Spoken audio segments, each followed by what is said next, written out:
Well, hey there, Bunker Hill Church. This is Pastor Luke coming to you with our midweek devotional for Wednesday, April 1st.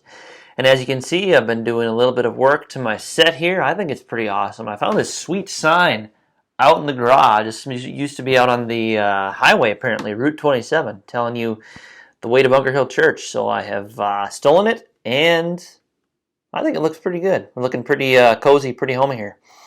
Well, I wanted to just briefly touch base with you. We are in chapter 26 of the story. We're continuing to make our way through that. And I just want to share with you one verse from John 19, verse 30. And this is one of the 7 last words of Jesus from the cross. It goes like this. When he had received the drink, Jesus said, "It is finished." With that, he bowed his head and gave up his spirit. Now, I don't know about you, but if you are anything like me, especially in the last couple of weeks, the very first words I want to hear in the morning is, "It is finished." When I put on the podcast or turn on the TV, I would love to just hear all this COVID-19 stuff is done, right? Like they figured it out, they've got a treatment for it now. It was scary, it was horrible, but the restrictions are lifted and it is done, it is finished. And so we all have a longing, I think. These words, "it is finished," sound really, really good right about now.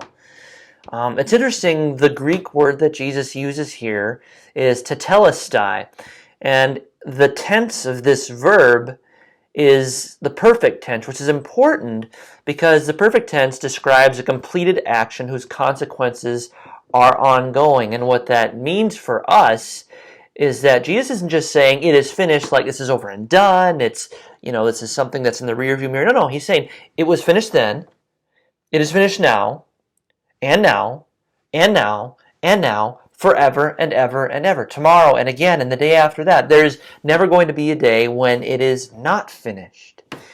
And it's a different kind of finished, too, because this word, it doesn't just mean, again, like something is over and done with. It means perfected, and it means what Jesus did, it is enough. It is sufficient.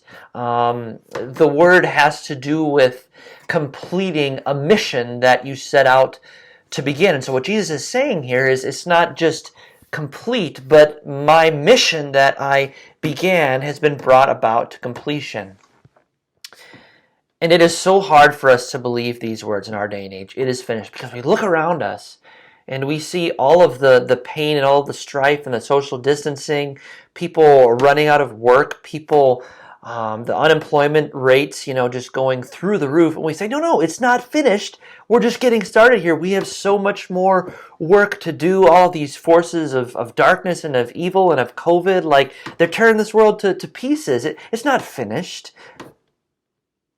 But what's important to recognize here is that the finished isn't just like a bloodied up, beaten boxer who's up against the ropes and who is like, man, I've got nothing left. I'm just finished. This isn't a cry of defeat. This is actually a cry of victory from the cross. And Jesus has defeated death. He's defeated hell. He has defeated sickness. He's defeated COVID-19. He has defeated everything bad in this world. And Jesus Christ and the cross is sufficient to overpower all of the forces of darkness that surround us. And so what we started back in the garden, Jesus finishes at the cross. All of the forces of sin and the fruit that we ate and all the consequences of Adam and Eve's action there, Jesus finishes at the cross. The cross of Christ is enough. And in the midst of our unfinished and our incomplete lives, we can find great comfort in that fact, knowing that Jesus has done it all. It is finished, it is complete, it is perfect. There is nothing more that we need to add to what Jesus has done for us. So may you believe that today, dear friends, that it is finished for you, it is finished for me, it is finished for the world.